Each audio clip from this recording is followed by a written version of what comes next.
Welcome to the Bodhi Academy. My name is Amisha Klaso, and in today's video we will continue with the last part of our chapter comparing quantities, class 7, chapter 7. So now in today's video we will learn about the give and take that happens. When I say give and take, it can be in the form of money, it can be in the form of interest, loss, rate of interest, then whatever loss, profit margin that we have. All these things are going to be covered in today's video. So now let's understand the price related to an item or buying and selling. So now when we if you go to a store, okay, so the store has a particular price for a particular item, correct? So now in that case you are going to buy it from the store, but the store itself is buying it from some outer source, okay, at some different price. So now how do we understand what is the give and take that is happening here?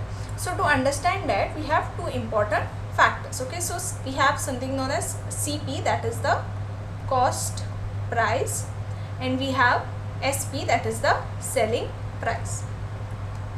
Cost price is basically the price at which you buy a item, and selling price is basically what I sell it at, the rate at which I sell it.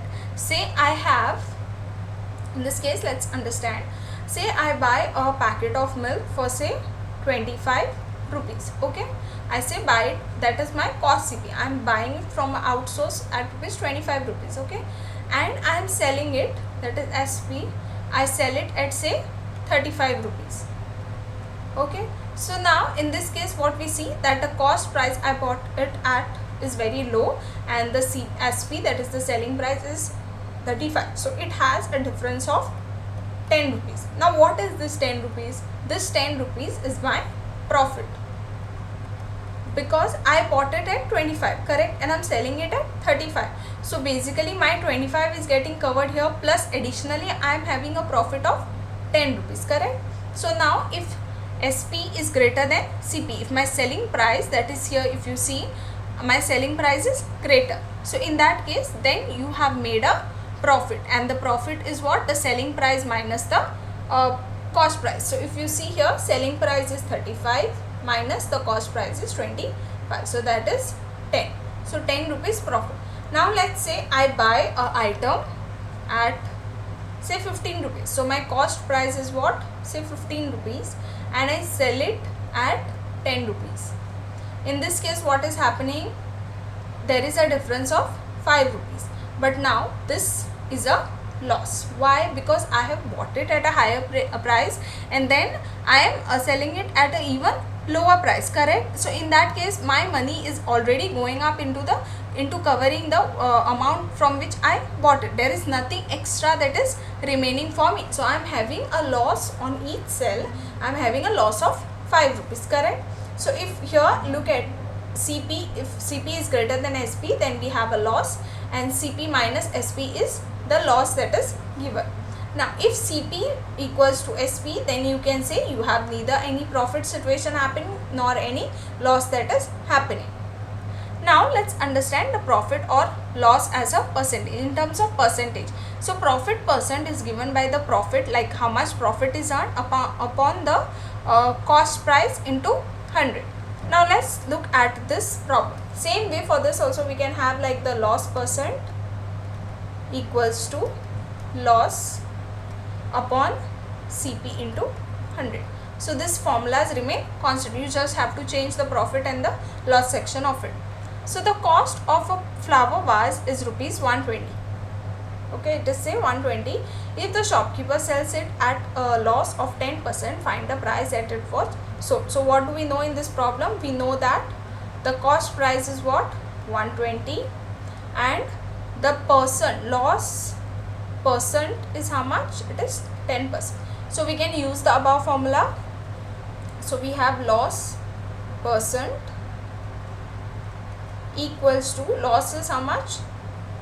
10 upon cost price is 120 into 100.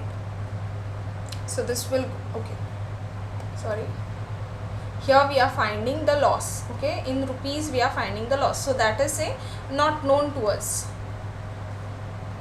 And what we know additionally here is this loss percent, that is 10% equals to x upon 120 into 100.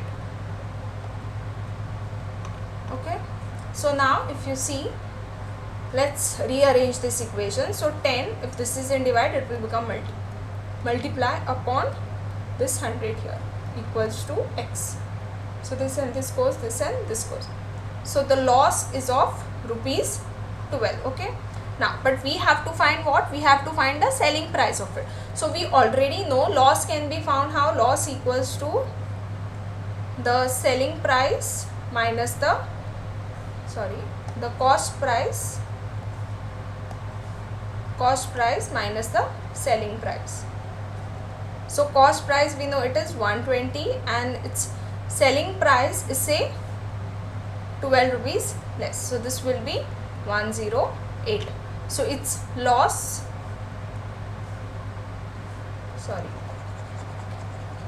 we'll just redo this part. So it is loss equals to selling price minus cost price minus selling price. Cost price minus selling price. Now loss is how much? 12 rupees. Cost price was 120 minus the selling price is what we have to find, correct? So now if I take this 12 minus 120 equals to minus SP. So this will be 108 minus equal to minus SP. This and this minus will get, and the selling price is rupees 108. So it was bought at 120 rupees and it is being sold at 108 rupees. Therefore there is a loss of 12 rupees that is happening.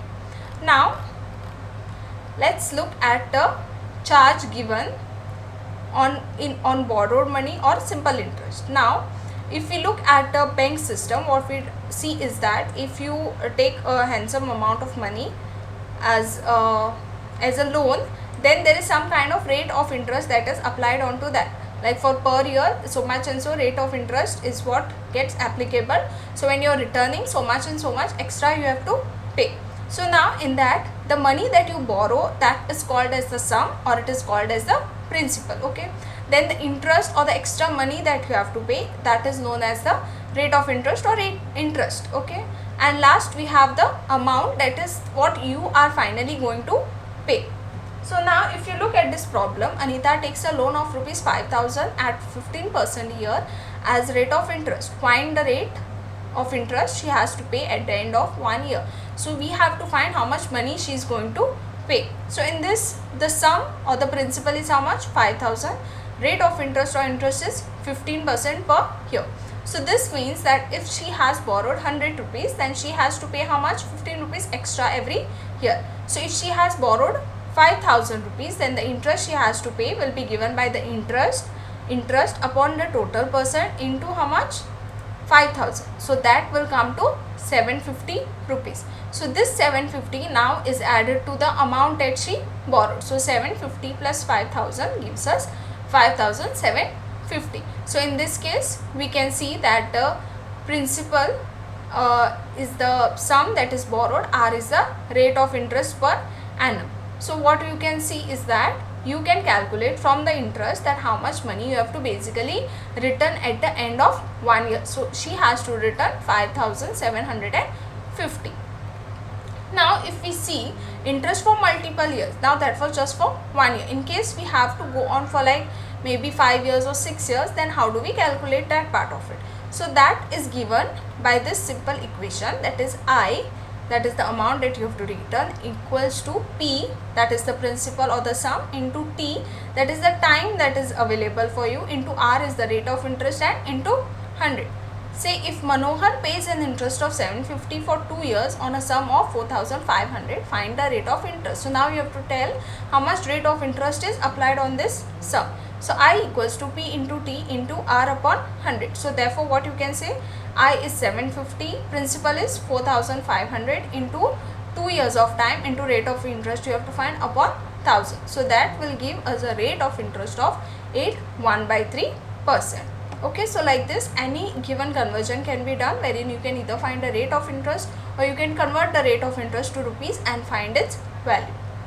So that was it for this chapter. I hope you have understood. Please don't forget to like, share and subscribe to the Bodhi Academy.